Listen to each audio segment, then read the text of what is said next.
Welcome back. What we discuss here is not popular, but it is permanent. Stay attentive, because the truths ahead are not repeated twice. No one begins ruthless. They begin hopeful. They become hard only after fairness fails them. This is where that failure begins. What follows is not counsel meant to uplift. It is not guidance offered for peace. It is an accounting. These words are divided into 8 movements, 8 turns in which fairness is tested, restraint is exposed, and survival is stripped to its essentials. Each part reveals one truth the world enforces without apology.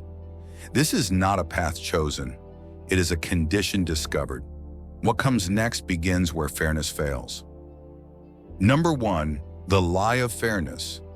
The world is not unfair by accident. It is unfair by design. Those who expect balance are often the first to be broken. Those who wait for justice are usually buried beneath it. And those who cling to fairness without strength to enforce it become offerings to stronger men. This is not cruelty. It is observation. I write not to instruct the innocent, but to record what the centuries repeat. I have watched councils collapse because they trusted promises. I have seen judges slain because they believed law alone could restrain men who feared nothing. I have observed cities rot because their leaders mistook restraint for virtue and patience for safety. Ruthlessness is not chosen by the wise. It is learned slowly, painfully, by those who survive. Niccolò Machiavelli, whose name still unsettles polite rooms, did not invent this truth.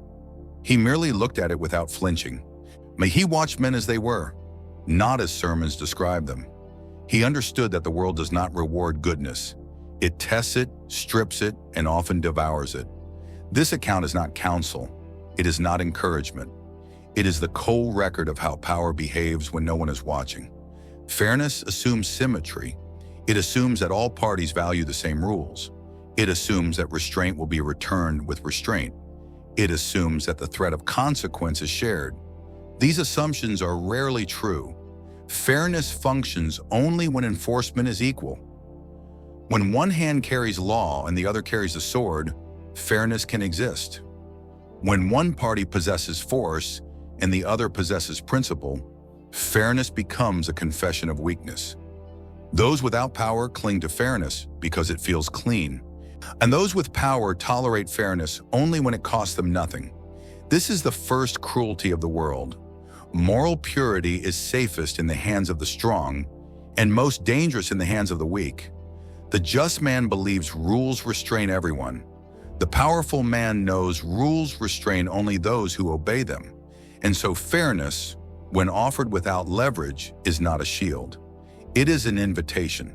There was once a walled city ruled by a council known for its integrity. Their gates were strong, their laws admired, their judges respected. Merchants praised them. Travelers spoke of their fairness as if it were a blessing. Beyond their walls lived another lord, quiet, patient, observant. He praised the council publicly. He signed treaties with elaborate seals. He spoke often of peace and mutual respect. And the council trusted him, for he spoke their language. When famine struck his lands, he requested aid. The council, proud of its virtue, opened its granaries. When his soldiers crossed the border to escort the grain, the council did not object. "They come in peace," the judges said. The soldiers did not leave. They learned the city's roads. They counted its guards. They measured hesitation. One night the gates opened from the inside. The council was executed at dawn, not for tyranny, but for trust. The city did not fall because it was evil. It fell because it was fair without teeth. Why moral purity is often punished. Moral purity broadcasts predictability. The pure man advertises what he will not do. He draws his limits clearly, hoping others will respect them. But limits that cannot be defended are merely instructions. The world tests restraint relentlessly. It presses gently at first, then harder, then without mercy. Each hesitation is recorded. Each compromise invites another.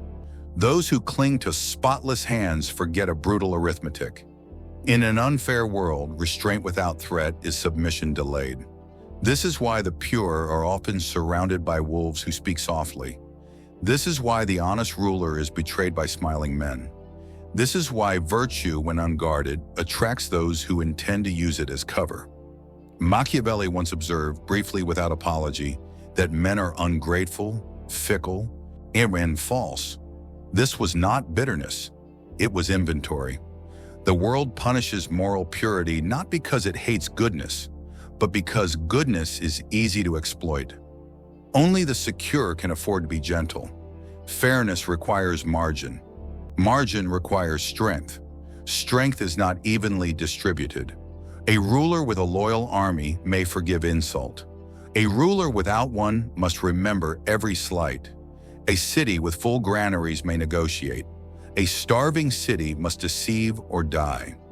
Fairness becomes virtuous only after survival is assured. This is the lie taught to the powerless, that fairness creates safety. In truth, safety creates fairness. Those who reverse this order invite destruction and call it fate. The world does not mock fairness openly. It rewards it just enough to keep it alive among the weak, then destroys those who rely on it. Ruthlessness is not violence without measure. It is clarity without apology. To survive, one must understand this distinction. Measured ruthlessness does not seek cruelty. It seeks certainty. It establishes consequences early, visibly, and without excess. It teaches the world where the line lies and what happens when it is crossed. A ruler who never punishes invites rebellion. A judge who hesitates invites contempt. A city that never answers force with force becomes a lesson to others. The purpose of hardness is not domination, but prevention. Fear, when disciplined, preserves order. Uncertainty breeds chaos. Those who misunderstand this confuse mercy with weakness and cruelty with strength. Both errors are fatal. History is littered with the remains of fair men who believed sincerity would protect them. They are remembered briefly, praised politely, and then forgotten. Their cities are renamed. Their laws are erased. Their bones fertilize stronger regimes. The world does not hate them. It simply moves on. This is the final insult. Fairness without power does not even earn lasting tragedy. It earns silence. If you believe fairness protects those who refuse hardness, understand this. The world has already noticed your hesitation. It has already measured your limits. It is already deciding how much it can take. This was only the first door. Beyond it lies a harsher truth. That restraint, once exposed, cannot be reclaimed without cost. And that cost, when it comes, is never paid gently. Number 2. The illusion of rules. Rules do not create order. They describe it after power has already decided who matters. This is the second truth learned too late by those who rely on fairness. Rules protect only those with strength enough to enforce them. I have watched charters drafted with care, seals pressed with reverence, and oaths sworn beneath vaulted ceilings. I have also watched those same parchments burn while soldiers laughed, because no one remained to defend the words written upon them. The world does not obey rules. Men obey consequences. Where consequence is absent, rules become decoration, useful only for comforting those who mistake form for force. This is not cynicism. It is anatomy. Niccolò Machiavelli understood this quietly. He saw that laws are fragile things, easily shattered by ambition when not guarded by steel. He did not scorn law, he simply refused to worship it. Men like to believe that law restrains the strong. In truth, law is built by the strong to restrain the restless. Every rule carries an unspoken question. Who will enforce this? If the answer is unclear, the rule is already dead. Power shapes rules the way a river shapes its banks. The river flows first. The banks are drawn afterward, in response to where the force has already gone. When power shifts, rules are rewritten, reinterpreted, or ignored. They do not resist this change. They accommodate it. This is why defeated rulers are judged by new standards. This is why yesterday's crime becomes today's virtue. This is why justice speaks with the accent of the victor. To believe otherwise is to confuse permanence with paperwork. There was once a court renowned for its wisdom. Its judges were scholars, not soldiers. They believed that reason alone could govern men. When disputes arose, they summoned both sides and spoke patiently. Their words were balanced, their rulings elegant. For many years, the city prospered. Then a warlord entered the region, not openly, but gradually. He bought land through intermediaries. He hired men who smiled politely. He praised the court publicly and obeyed its rulings in trivial matters. When the court finally ruled against him in a matter that threatened his power, he did not argue. He ignored them. The judges summoned him again. He did not come. They issued sanctions. He laughed. They declared him outlaw. That night, armed men surrounded the court. The judges were given a choice: reverse the ruling or disappear. At dawn, the ruling was reversed. The court continued to exist for a time, but everyone understood that its words were now suggestions, not commands. The judges had rules. The warlord had force. Only one of these decided reality: why the world exploits hesitation. Hesitation signals uncertainty. Uncertainty invites pressure. The world does not test strength immediately. It tests resolve. It nudges boundaries, probing for delay, doubt, or moral debate. Each pause is information. Those who believe rules will protect them often hesitate at the critical moment. They wait for permission, procedure, or consensus, while others act. This delay is not neutrality. It is vulnerability. Power respects decisiveness, even when it opposes it. It despises indecision, especially when disguised as virtue. A ruler who hesitates to enforce his own decree teaches others that disobedience is safe. A guardian who waits for instruction while danger advances becomes irrelevant. The world rewards speed wrapped in certainty, not fairness wrapped in delay. Rules are tools, they are not armor. Used well, they organize power, legitimize force, and reduce chaos. Used poorly, they lull the weak into believing they are protected. Those who hide behind rules without power resemble men sheltering under painted roofs. They feel covered until the storm arrives. This is why the powerful break rules selectively. They understand their purpose. They know which rules are structural and which are ornamental. The powerless, however, cling to every rule equally. They believe obedience creates safety. They confuse compliance with control. And so they are shocked when rules fail them at the moment they need them most. A ruler must never break rules casually, nor must he obey them blindly. Rules must serve order. When they no longer do, they must bend or be replaced. The disciplined leader enforces rules ruthlessly when enforcement strengthens authority. He relaxes them strategically when flexibility preserves stability. He never allows rules to contradict survival. This requires hardness of judgment, not cruelty of heart. Those who cling to rules even as they are used against them mistake obedience for honor. There is no honor in self-destruction. Order is preserved not by rigid adherence, but by intelligent enforcement. Those who treat rules as sacred invite those who treat them as optional. The sacred is predictable. Predictability is exploitable. I have seen cities starve rather than violate tradition. I have seen commanders lose battles rather than break protocol. Their names are remembered only in footnotes, if at all. The world does not reward those who die cleanly. It remembers those who endure.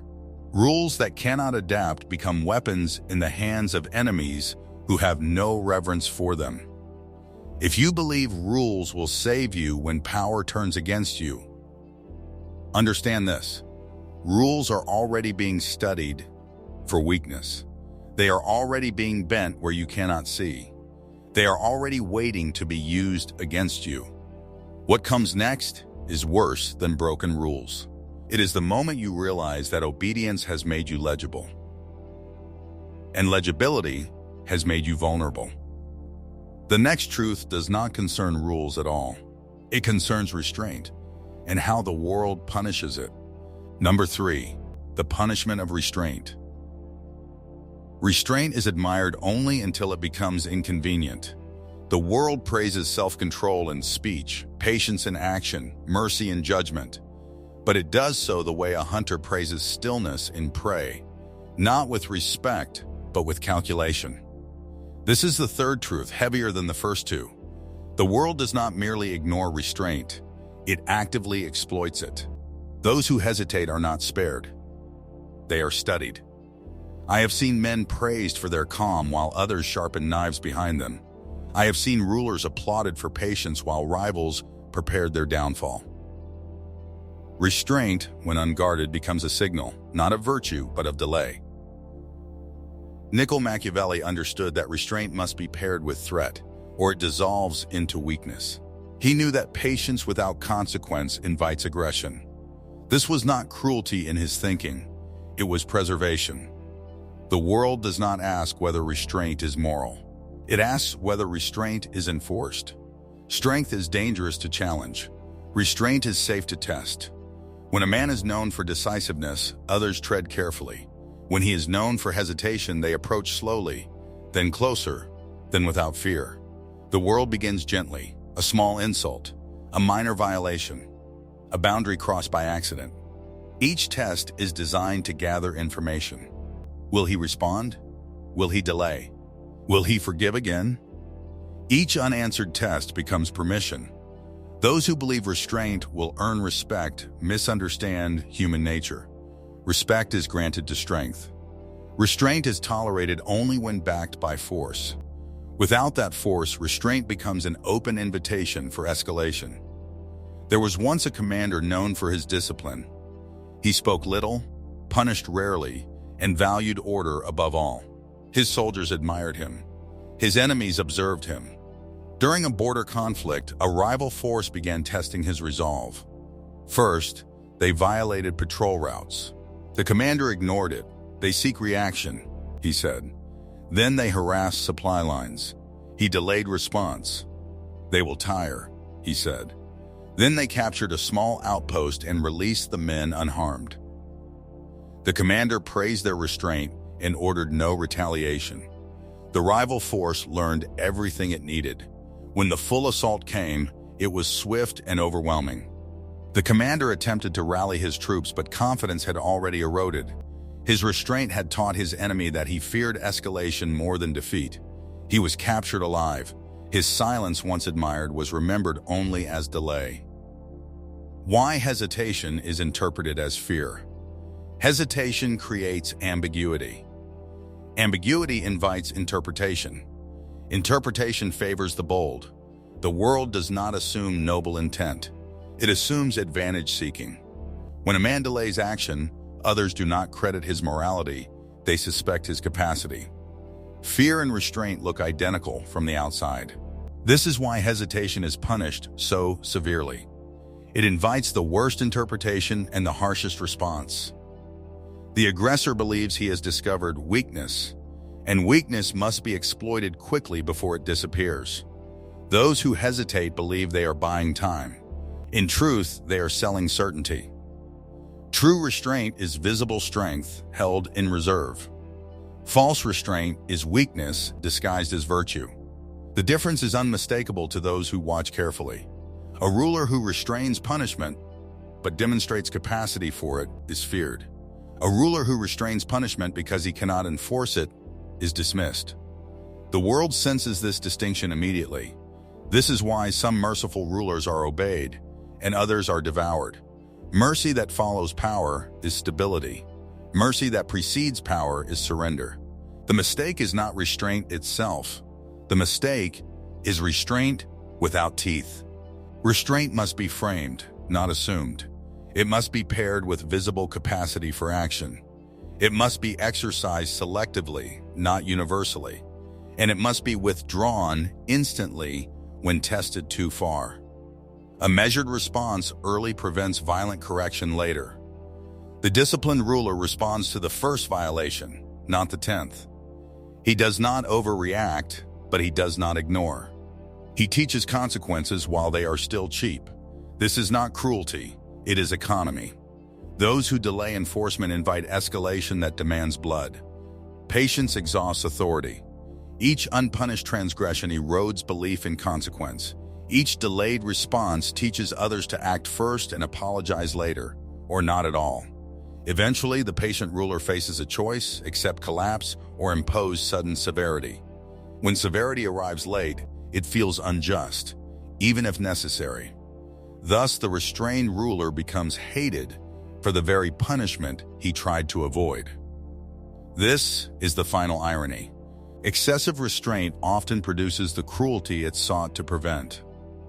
If you believe patience will save you from conflict, understand this: your restraint is already being measured. Your silence is already being interpreted. Your limits are already being mapped. Soon, restraint will no longer be an option. What follows is not negotiation, nor law, nor patience, but the moment when survival demands hardness you no longer know how to wield, and the cost of learning it late is always higher. Number 4, the consumption of the fair. Those who play fair in an unfair world are not merely defeated, they are consumed. The world does not meet fairness with equal measure. It absorbs it, drains it, and grows stronger from the imbalance. What begins as principle ends as nourishment for those who feel no obligation to return it. This is the fourth truth, colder than the rest. Fairness without enforcement does not survive contact with appetite. I have watched men of clean reputation ruined not by villains, but by neighbors who smiled while taking advantage of their restraint. I have seen rulers respected for their justice until respect turned into entitlement, and entitlement into rebellion. Fairness, when exposed, becomes prey. Niccolò Machiavelli understood this without ornament. He saw that men do not rise by honoring the rules of those who cannot punish them. He observed that goodwill is spent faster than coin, and once depleted, leaves nothing but resentment behind. The fair man believes he is building trust. The world is busy calculating how much more it can take. Predators do not hunt the strongest. They hunt the most predictable. The fair man is transparent. His principles are known. His limits are announced in advance. He takes pride in consistency, believing it signals integrity. But consistency without consequence becomes routine. Routine becomes expectation. Expectation becomes entitlement. Soon, others no longer ask whether they may take, they ask only how much. The fair ruler is not attacked because he is hated. He is attacked because he is safe to approach. He is reliable in his restraint. He will negotiate when others would strike. He will forgive when others would remember. And so, pressure accumulates around him, slowly, patiently, until collapse is inevitable. There was once a steward appointed to govern a fertile province. He was known for fairness above all things. Taxes were light, judgments balanced, punishments rare. At first, the people praised him. Trade flourished. The province grew wealthy. Then merchants began to delay payment, knowing he disliked confrontation. Farmers stretched boundaries, confident he would negotiate. Local guards enforced laws loosely, trusting his patience. The steward corrected gently. He reasoned. He forgave. Soon, the treasury thinned. Discipline weakened. When neighboring lords demanded tribute, the province could not raise funds quickly enough. Soldiers went unpaid. Loyalty frayed. When unrest finally broke into open defiance, the steward attempted firmness, but his voice no longer carried weight. He had spent his authority in small mercies. The province fell not to invasion, but to exhaustion. The steward was remembered as fair. The province was remembered as lost. Why the world consumes what it can. Consumption follows opportunity. Where resistance is absent, extraction increases. This is not malice, it is instinct. Men take what is available, especially when consequence is distant or unlikely. Fairness lowers resistance. It reduces friction. It signals cooperation even when cooperation is no longer mutual. Those who play fair believe they are setting a standard. In truth, they are lowering a barrier. The world does not pause to admire this sacrifice. It adjusts its demands. And when the fair finally object, they are accused of betrayal for breaking the very pattern they taught others to expect. There is a quiet pride among the fair in enduring loss with dignity. They console themselves with moral superiority. They believe suffering cleanly has meaning. But the world does not record intentions. It records outcomes. A ruler who loses his city honorably still loses it. A judge who is overthrown justly is still overthrown. Their virtue does not survive them. Worse still, their example teaches others the wrong lesson, that fairness is a weakness to be exploited, not a value to be protected. Thus, the fair do not merely perish. They train their successors to be harder. Fairness must never be unconditional. It must be paired with memory, consequence, and escalation. Each concession must be noted. Each violation must be answered, not excessively, but unmistakably. The disciplined ruler gives once and watches carefully. He gives twice only with reinforcement. He never gives indefinitely. Boundaries must tighten, not loosen, under pressure. This is not cruelty, it is conservation. Those who ration mercy preserve it. Those who distribute it freely cheapen it. When fairness is exhausted, only force remains. The fair ruler who delays hardness too long is eventually forced into severity greater than what early discipline would have required. His punishment feels sudden, disproportionate, and unjust, because it arrives after patience has run dry. This is how fairness creates the very brutality it sought to avoid. The world does not forgive late strength. It resents it. Thus, the fair man is hated in the end, not for his early mercy, but for his eventual necessity. If you believe fairness will protect you from being used, understand this. Your generosity is already priced. Your patience is already expected. Your limits are already assumed to be negotiable. Soon you will be asked for more than you can afford. And when you finally refuse, you will discover that fairness, once consumed, leaves behind only obligation. And obligation, unmet, invites retribution. The next truth is heavier still. It is not about being used. It is about what must be done to stop it. Number 5, ruthlessness as protection. Ruthlessness is misunderstood because it is judged by appearance rather than purpose. To the distant eye, all hardness looks alike. Discipline is mistaken for cruelty. Enforcement is confused with malice. Severity is assumed to be excess. But those who govern long enough learn a harsher distinction. There is a ruthlessness that destroys, and a ruthlessness that preserves. The world survives on the latter. I have watched gentle rulers create chaos through mercy misplaced. I have watched severe rulers maintain peace through boundaries clearly drawn. The difference was never temperament. It was intent. Niccolò Machiavelli understood this separation with clarity that unsettled softer minds. He did not praise cruelty. He praised necessity, applied once, cleanly, and with purpose. Ruthlessness, when disciplined, is not violence. It is prevention. Order does not emerge naturally. It is imposed, maintained, and defended. Where edges are soft, pressure deforms structure. Where boundaries blur, intrusion follows. The world presses constantly against limits, not out of hatred, but out of momentum. Without hardness, nothing holds shape. Those who refuse hardness believe they are choosing peace. In truth, they are postponing conflict until it arrives uncontrollable. Ruthlessness provides the edge that stops encroachment early. It clarifies what will not be tolerated. It removes ambiguity before it invites testing. This is why the world respects firmness more than fairness. Fairness negotiates. Firmness concludes. There was once a bridge built of stone, narrow but strong. At its entrance stood a single guard known for his severity. He questioned travelers briefly, allowed passage quickly, and punished deceit immediately. Some called him cruel. Others avoided the bridge altogether. Nearby stood another bridge, wider and unguarded. Its keeper believed openness invited harmony.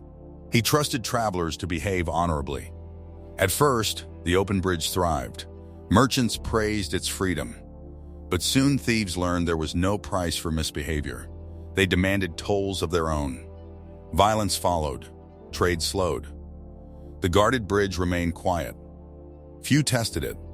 Those who did were corrected once, and never again. In time, the open bridge collapsed under disorder. The guarded bridge endured, not because it was kind, but because it was clear. Cruelty is indulgence. Ruthlessness is restraint. Cruelty seeks satisfaction. It repeats itself. It escalates beyond necessity. Ruthlessness seeks resolution. It ends when order is restored. The cruel ruler punishes to feel powerful. The ruthless ruler punishes to remove uncertainty. This distinction matters because cruelty breeds hatred, while disciplined ruthlessness breeds caution. Hatred fuels rebellion. Caution maintains peace. Those who fear being ruthless often imagine excess. They do not imagine the cost of leniency prolonged. The world forgives strength applied cleanly. It never forgives weakness that allows chaos. Why protection must be visible? Invisible boundaries are not boundaries. A rule unenforced is an opinion. A threat unexecuted is a rumor. Protection that cannot be seen is not believed. Ruthlessness must therefore be visible, but limited. It must be known without being constant. The first strike teaches more than 1,000 warnings. This is why early action matters. A single decisive response prevents years of disorder. Delay multiplies the cost. The disciplined ruler understands this economy. He applies force early, briefly, and without hesitation, so that he need not apply it often. Ruthlessness must be selective, never universal; proportionate, never excessive; decisive, never hesitant; final, never lingering. It must address behavior, not emotion. It must aim to stabilize, not to terrorize. It must end once its lesson is learned. Those who cannot stop being ruthless are cruel. Those who refuse to begin are knave. The balance is narrow, but necessary. When rulers refuse hardness, they outsource it. Disorder fills the vacuum. Gangs replace guards. Mobs replace courts. Private violence replaces public enforcement. The ruler who avoids ruthlessness in the name of morality forces others to practice it without restraint. This is the greatest hypocrisy of softness.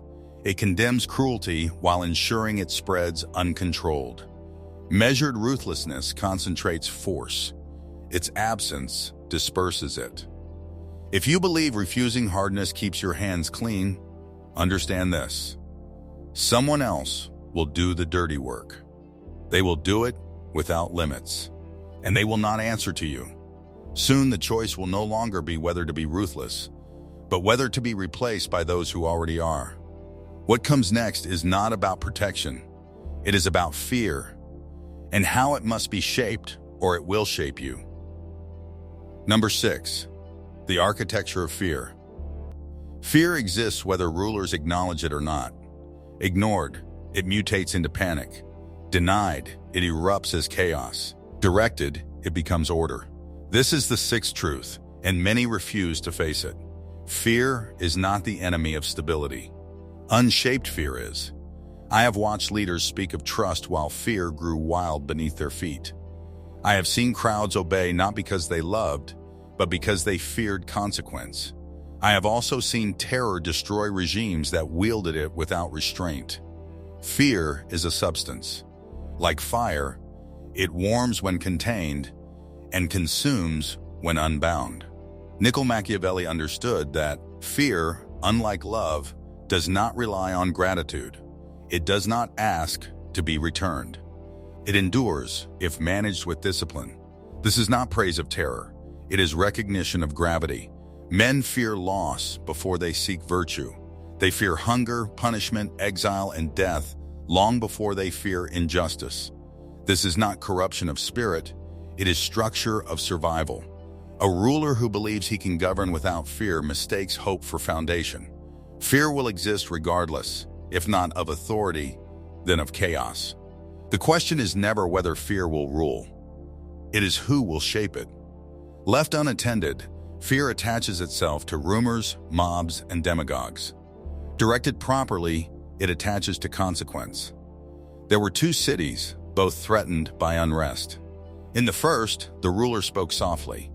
He urged unity, patience, and goodwill. He avoided punishment, fearing it would breed resentment. Fear spread anyway. Fear of disorder, of theft, of tomorrow. Citizens armed themselves. Trust evaporated.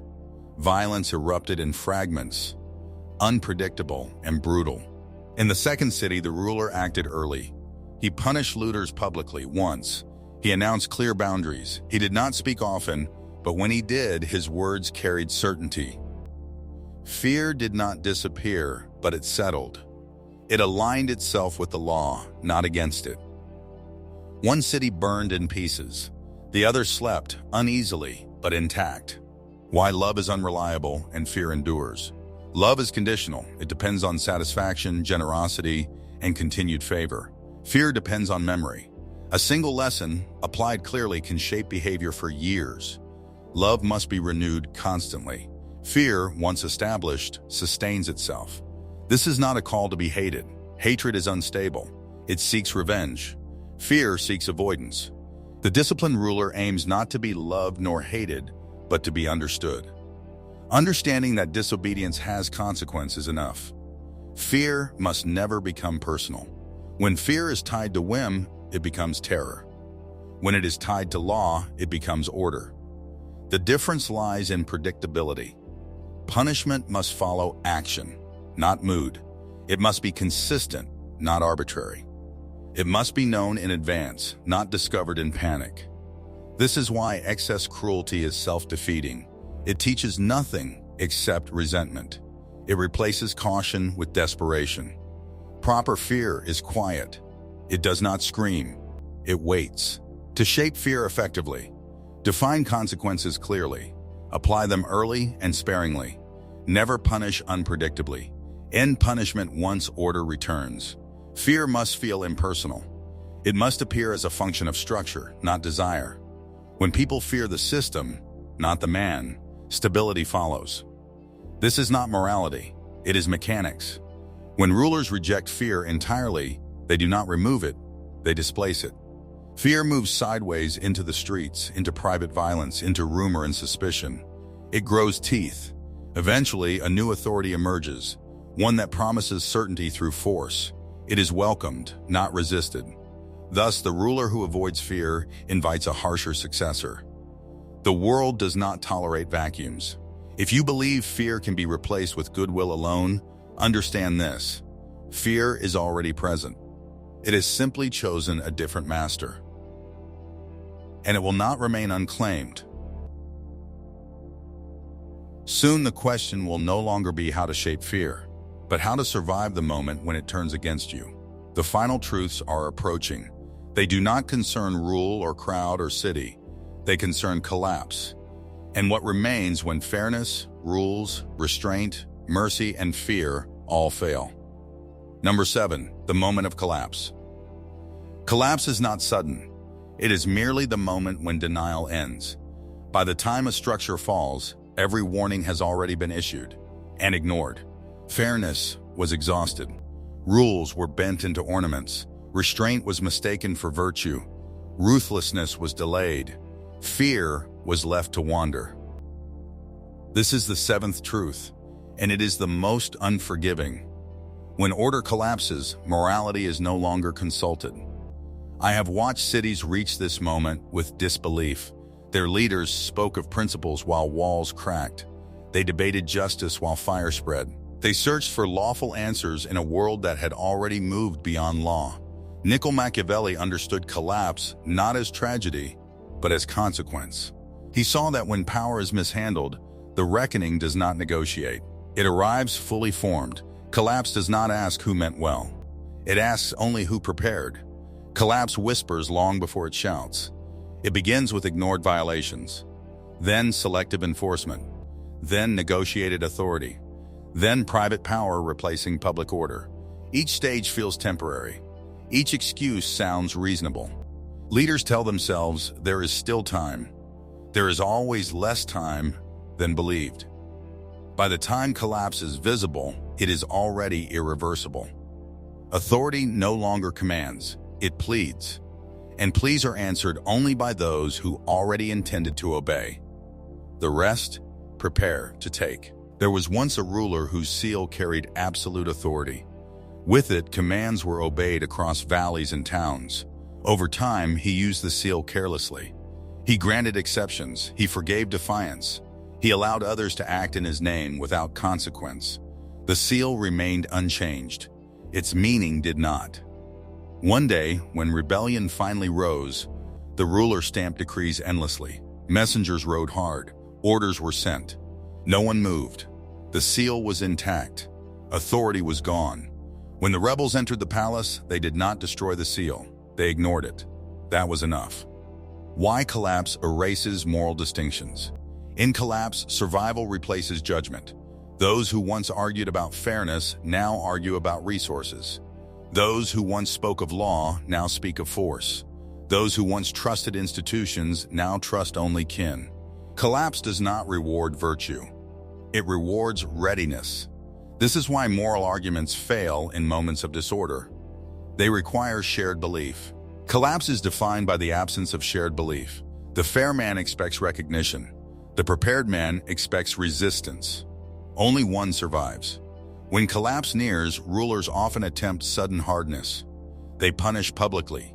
They threaten broadly. They act harshly in desperation. This fails.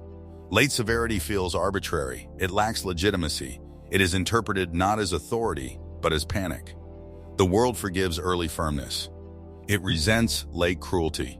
Thus, the ruler who delayed ruthlessness is condemned for brutality, while the ruler who applied it early is remembered for stability. Timing is everything. Collapse respects none of it. There is a moment when repair becomes impossible. It is marked by 3 signs. Orders are questioned openly. Punishment provokes laughter, not fear. Authority must explain itself. When these appear together, recovery requires force so great it destroys what it seeks to save. The disciplined ruler prevents reaching this moment. The knave ruler debates it. After collapse, only raw power speaks. Former virtues become liabilities. Former rules become memories. Former leaders become examples. Those who survive do so by methods they once condemned. Those who refused hardness earlier are forced into cruelty later, or eliminated. This is the final cruelty of collapse. It punishes restraint more harshly than aggression. If you believe collapse announces itself with warning enough to act, understand this. By the time collapse is visible, choice is already gone. What remains is adaptation, or erasure. The final truth waits beyond this door. It does not ask how to rule. It asks what kind of hardness must remain when everything else is stripped away, and whether you are capable of carrying it. Number 8, the hardness that remains. When everything collapses, something always survives. It is not fairness. It is not law. It is not reputation, intention, or innocence. What remains is hardness. This is the final truth, and it is the one most feared. When the world strips everything away, only disciplined hardness preserves life, order, and memory. I have watched men lose titles, cities, families, and names. I have also watched some endure, not because they were good, but because they were prepared to become hard without becoming reckless. Niccolò Machiavelli understood this ending well. He knew that when illusion dies, character is revealed. Not moral character, but structural character. The ability to decide, to endure blame, to carry weight without flinching. This is not advice. It is what remains after advice no longer matters. Hardness is not cruelty. Cruelty lashes out. Hardness holds. Cruelty reacts to pain. Hardness anticipates it. Hardness is the ability to act without asking permission from comfort, approval, or hope. It is clarity when sentiment collapses. It is the refusal to confuse mercy with surrender. The hard man does not enjoy severity. He accepts it as cost. This is why hardness endures when all softer virtues dissolve. There was once a city reduced to ruins by war and betrayal. Its rulers were gone, its laws forgotten, its people scattered. Only one watchman remained at the old gate. He had no army, no authority, no reward promised. Yet each night he barred the gate. Each morning he opened it carefully. He allowed entry selectively. He drove away those who threatened what little remained. Some mocked him, others called him heartless. Years passed. Slowly, people returned. Trade resumed. Walls were rebuilt around the gate he guarded. When order finally returned, no one remembered the names of the fallen rulers. They remembered the gate and the man who refused to abandon it. Why survival is never gentle. Survival offends delicate ideals. It requires exclusion. It requires memory of harm. It requires readiness to act without consensus. Those who survive are often judged harshly by those who did not face the same tests. This judgment is meaningless. The dead do not debate virtue. The living inherit the world. This is why hardness must be quiet. It does not seek recognition. It does not justify itself. It does not explain. Explanation is a luxury of safety. Hatred corrodes hardness. A man who hates loses control. He confuses enemies with shadows. He strikes where restraint would serve better. The final form of ruthlessness is calm. It is hardness without anger, memory without obsession, action without indulgence. This is the rarest discipline and the most enduring. The world tests it constantly. Few pass. If anything is to be preserved, it is this. Never rely on fairness without force. Never trust rules without enforcement. Never practice restraint without consequence. Never delay necessary hardness. Never confuse cruelty with strength. Hardness must exist before it is needed. Those who attempt to summon it late discover it does not come willingly. Those who refuse hardness do not escape it. They encounter it later, in the hands of others, applied without discipline, without mercy, without limit. The world does not eliminate hardness.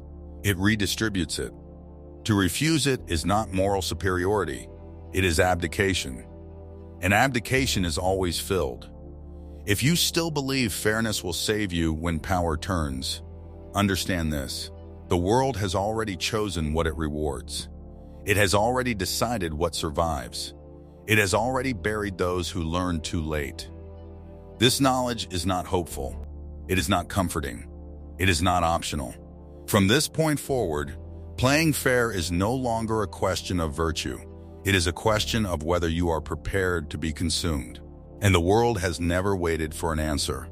If this guide strengthened your mindset, hit the like button to support the work. Subscribe to the channel and share this message with someone who needs to hear it, because real strength grows when it's passed on.